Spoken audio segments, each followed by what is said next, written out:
Hello everyone and welcome to Network Playroom.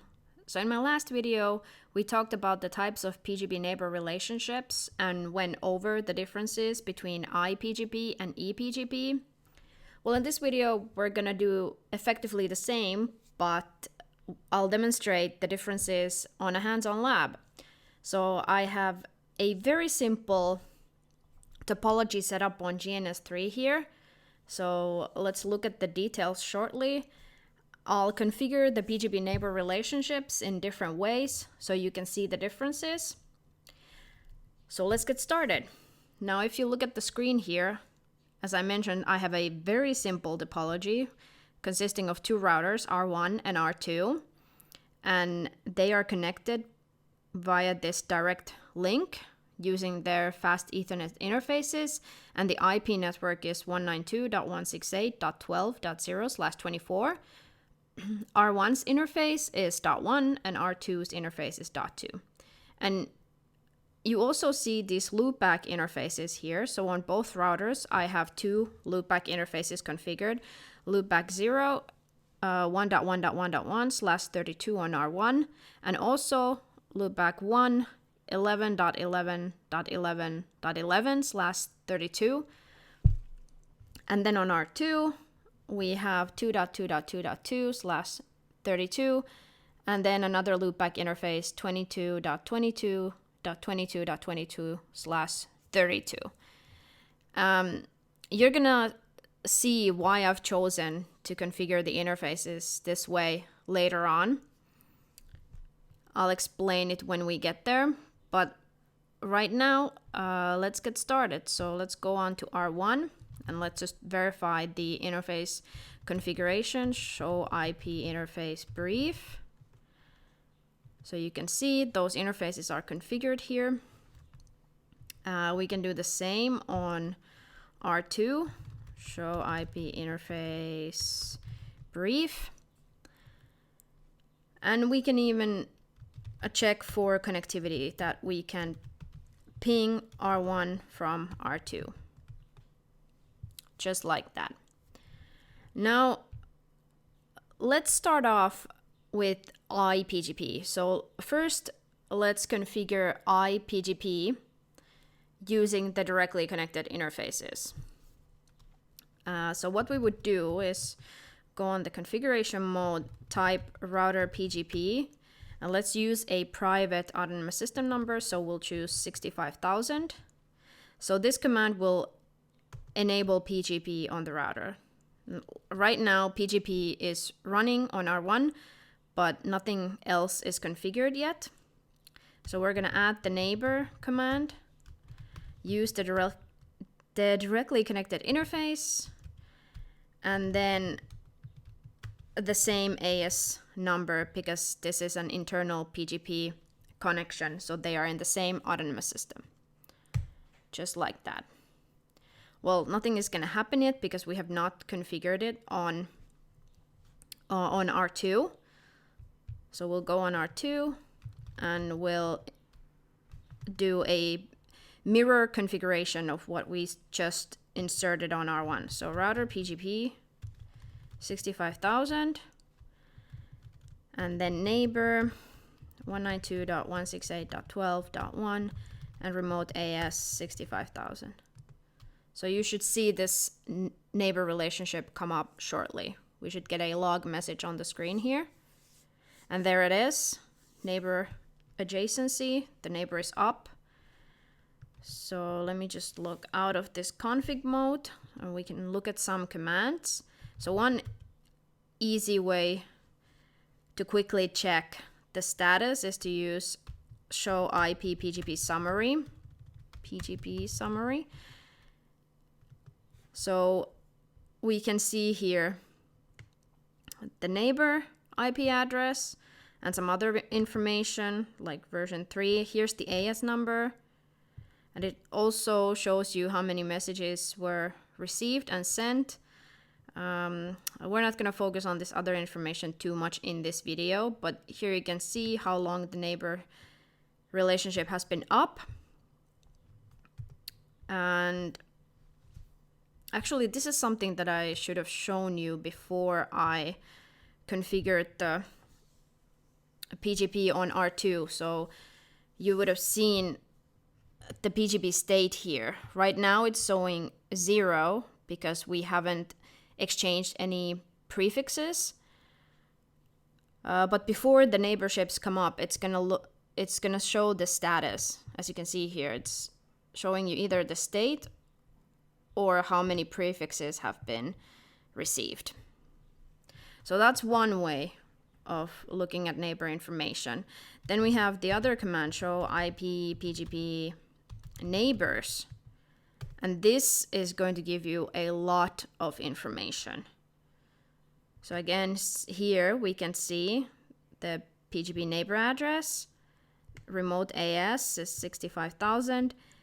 And here, pay attention to this, it says internal link. So this means that it is iBGP.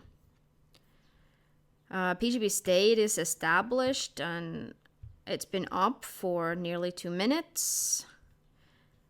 We'll just kind of skip around here because there is a lot of information. But there is one part that I want you to pay attention to, and it is this line right here. So remember we talked about the TTL value in my last video. So by default, the TTL for iBGP is 255. That's what we can see right here. And for eBGP, it is 1. So we'll look at that later on. More useful information. So if you recall, PGP is a TCP application. So it uses the client-server model. So right now we can see that the local host is actually the server because PGP uses TCP port 179. So this local host is listening on that port, which means that the other host, the foreign host, has initiated the TCP connection and it has used this random port as its source port. So that's some useful information to know. We'll ignore the rest of that information for now. So let's look at this information on R1 as well. Show iBPG neighbor, and we can actually specify the neighbor address right here. For us, the output would be the same whether we specified the neighbor or not, because we've only configured one neighbor. So as you can see here, you can effectively find mirrored information. So this is the PGP neighbor address, again the remote autonomous system number, an internal link meant that it's iBGP. And here you actually see the router ID as well. So the PGP router ID is selected in the same way as in other routing protocols. So you can configure it explicitly with the router ID command, or the router will use the highest IP address from a loopback interface. And if no loopback interfaces are configured, it's going to use the highest IP address from a physical interface. And yeah, so that's effectively how you configure iBGP over directly connected interfaces. So now let's do it over loopback interfaces. So right now, actually, let me show you from the topology. So for iBGP, we're going to use the loopback 0 interfaces. Okay, so let's go on R1. Conf T, if only I knew how to type. So router PGP, and then let's remove this command. So no neighbor 192.168.12.2. So the neighbor relationship goes down. And actually, let's quickly jump here. Show iBPG summary. So now you can see the difference here. So instead of showing you 0, like it did previously, it's now showing you idle because the PGP session has not been established. So instead of showing you how many prefixes have been received, it is showing you the PGP state. Okay, let's continue here. So now what we're gonna do is use the loopback address. So neighbor 2.2.2.2 remote AS 6500. Okay. And then let me do the same on R2. 65,000, no neighbor. Let's remove the previous PGP neighbor configuration. And now we're gonna do neighbor 1.1.1.1 remote AS 65,000. And let's see if the neighborship comes up.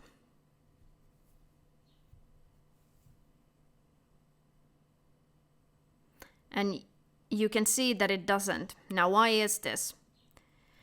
Again, if you remember from my last video, so what is going to happen when you send a packet is that it's going to use the IP address of the exit interface as its source IP address. So remember that we have to change the source IP address because PGP expects the packets to be sourced from the IP address that is configured in this neighbor statement. And right now, that is not the case. We can actually try to look at that. Let me see if we can do it with the show not show IP, PGP, debug IP packet. Let's see if we can find anything here. Okay, let's stop this. You all. All right, so what do we have here? All right, so we are seeing packets coming from source address 192.168.12.2. So these are coming from R2 to our destination. So right now, this is the problem here. We do not want it to be sourced from that address because what we configured in PGP was the loopback address, section router PGP. Let's look at that. So yeah, we want the packet to be sourced from this IP address. And right now, it is being sourced from the directly connected interface.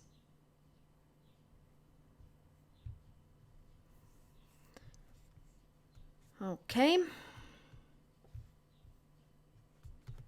So let's actually still... Okay, no, sorry. Let me configure this side first. Router PGP 65,000. So we need to add neighbor 2.2.2.2 remote, no, sorry, not remote AS. So what we need to add is this command right here, update source. Update source, loopback 0. Boom.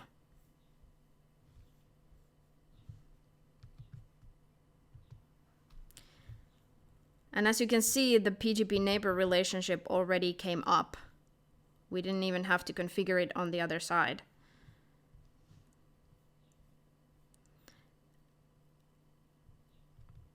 But for clarity, we'll do it here as well. So neighbor 1.1.1.1 update source loopback 0.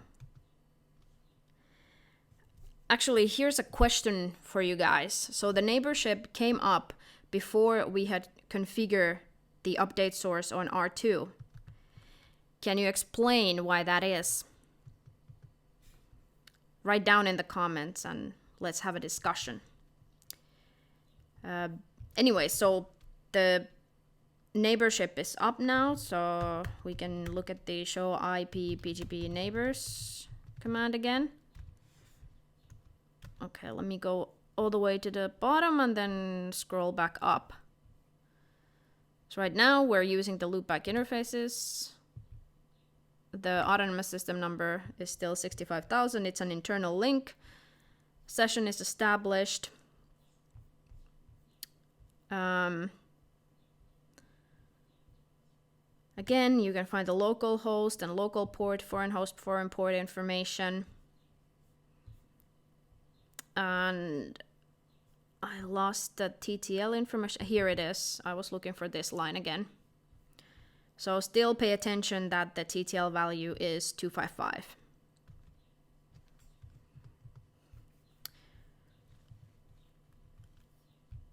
And here, out of curiosity, we can use the show iBPG summary command. And now you can see this has gone back to 0.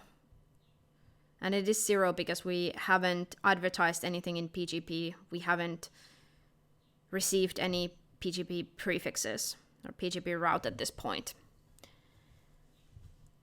Okay, now, so we've configured iBGP using the directly connected interfaces and now using the loopback interfaces. So next we're going to completely tear down iBGP and configure eBGP instead. So let me just completely blow up the PGP configuration. So we're going to do no router PGP 65,000. And then let's do the same thing on R1. Router, no router PGP 65,000. There we go. So now there's no PGP configuration. So what we're going to do, let's put this router in AS 65,001 and this one in AS 65,002. So let's start with R1, router PGP 65,001. And we'll use the directly connected interfaces first. So neighbor 192.168.12.2 and remote AS 65,002. And we can actually do show the iBPG summary command. So again, status is, or the state is idle because we have not configured it on the other side.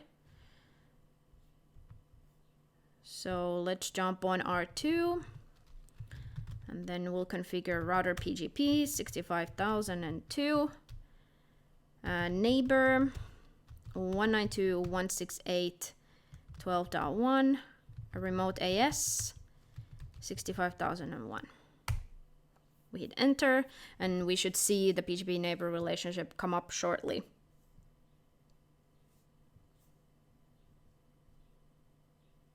Fingers crossed. There we go. Okay, now let's go back to R1, for example. And let's look at the show iBPG neighbors command. All right. So the neighbor address is here. Remote autonomous system number. So R2's autonomous system. And pay attention to this part. Now it says external link, which means that this is an eBGP peering. So before it was internal link when we configured iBGP. And again, some information about the PGP version and the state, the router ID, some other information. All right, now pay attention to this line again. Look at the TTL now. This is the default TTL for eBGP. It's 1. And again, there's this useful information. Show iBPG summary. There we go. Worked like charm, right? We didn't have to modify anything. We just simply enabled PGP and then configured the neighbor statement using the directly connected interfaces or this directly connected network. Now, let's configure this using the Loopback interfaces. So again, what we need to do is change the source address, right? Just like we did with iBPG. If we don't, the packets will be sourced from the directly connected interface. So in R1's case, it's going to be 192.168.12.1 when it's supposed to be, actually we're going to use this loopback 1 address, so 11.11.11.11. Actually, that's yeah, I'm gonna use that for a specific reason that you will uncover shortly. So, okay, let's get started with R2. So we'll remove that configuration. Oops.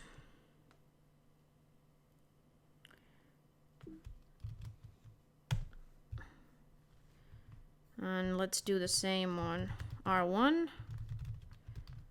65,001. No neighbor 192.168.12.2. There we go. So now we have no PGP neighbors configured. Now, what we're gonna do is configure neighbor 11. Excuse me, we're on R1, so 22.22.22.22 and remote AS 65,002. And as mentioned, we're gonna change the source address. So we're gonna use the update source to configure this. So loopback 1. Okay. And then now let's do the same on R2. So neighbor 11.11.11.11 remote AS 65,001, and we're gonna change the update source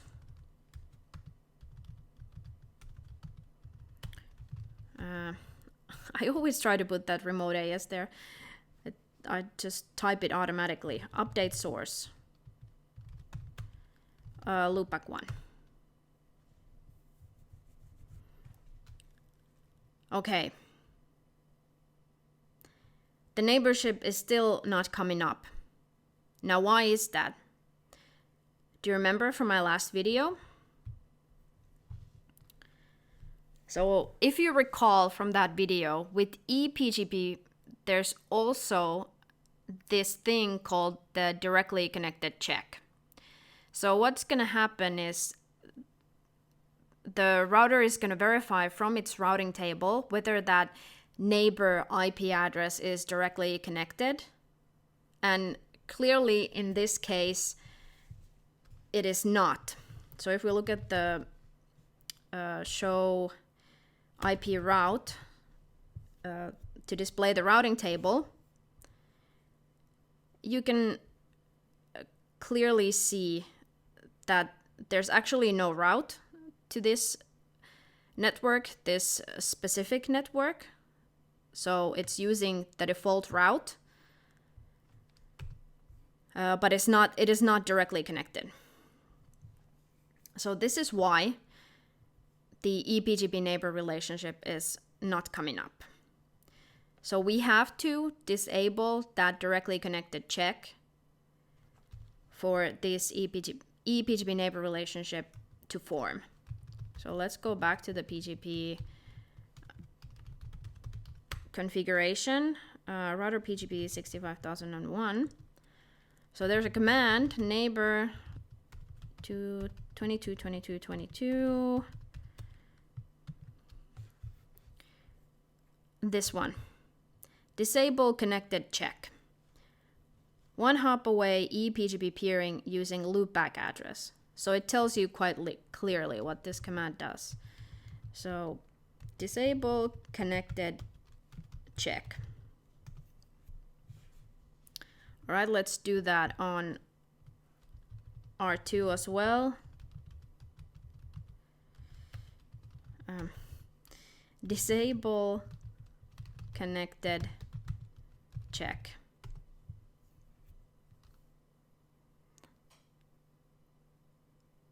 Okay, and you can see that the PGP neighbor relationship is still not coming up. Now, why is that? So let's troubleshoot a little bit here. So we just looked at the IP routing table, right? So we're using a default route. So if we ping the loopback address, it's working. We have reachability. We have configured everything in under the PGP configuration to make it work. Section router PGP. So we're using the correct neighbor address. We have the remote autonomous system configured correctly. We have disabled the connected check, and we're using the correct source address. Actually, we can verify that from a debug as well. Debug IP packet.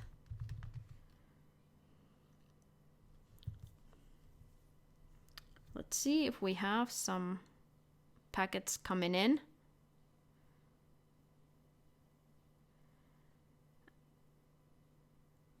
Okay, we can't see anything, and I think I might know why. So, here's the deal. As I mentioned, we are using the default route to reach that network. PGP neighbor relationships will not form if the neighbor or if the router is using the default route to reach that neighbor. Now, why didn't this happen when I configured iBGP? Well, you can get some hints from the IP routing table right here. So I was a little sneaky. Before I set up this lab, I had already configured static routes, specific static routes, to reach those other loopback networks.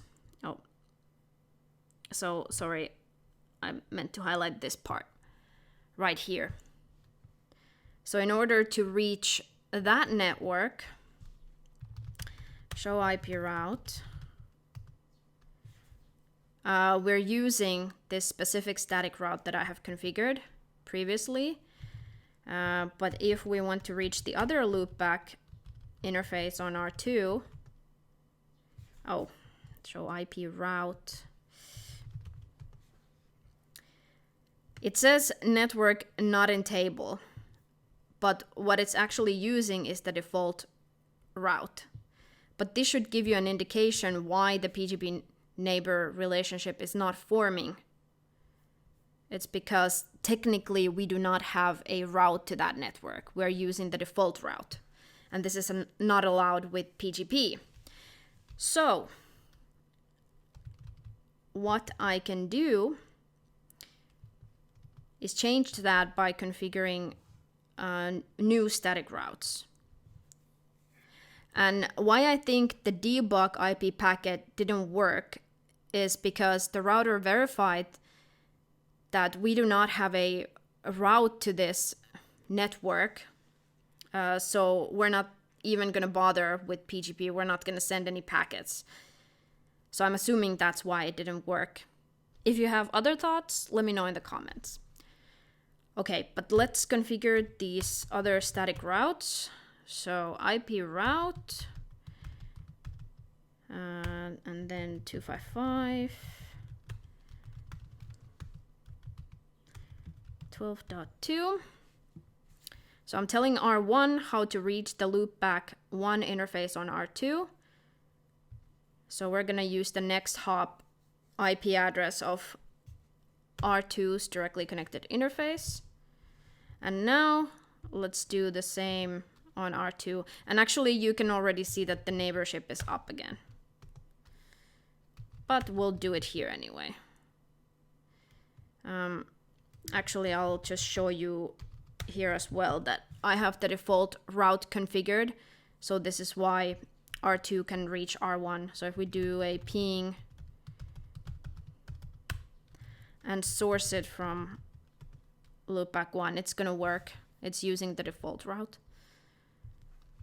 But for clarity, we'll configure it here as well, a specific route. And use the next hop of R1's interface, just like that.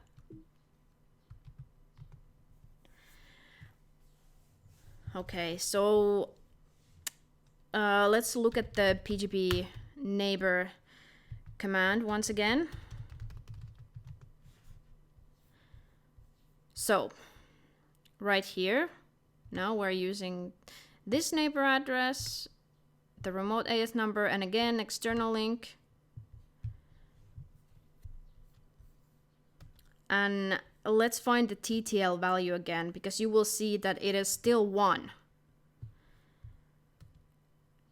So we had several little problems here why our eBGP neighbor relationship didn't work.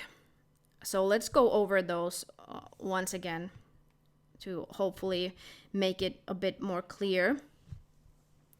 Okay, so when you're using the loopback interfaces with eBGP, there are a couple of things that you need to do.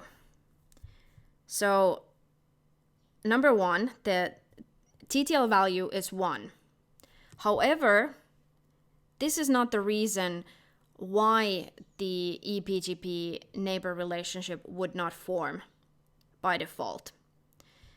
So it is the directly connected check. So you need to disable the directly connected check to allow the router to establish an eBGP session if you're using the loopback interfaces. Because otherwise what the router is going to do is look at the routing table and find out that this network is not directly connected, so it's not even going to bother with the BGP sessions. So that's one thing that you need to understand. And secondly, why our eBGP neighbor relationship did not work is because I had used a default route to reach the remote network. And this is not allowed. Even if we had reachability, the eBGP neighbor relationship did not work because we were using a default route. So those are some things to keep in mind with eBGP. So I hope that helped you understand the differences between iBGP and eBGP. If you have questions, let me know in the comments and we can come back to this lab and look at some more stuff. So thank you for watching and I'll see you in the next video.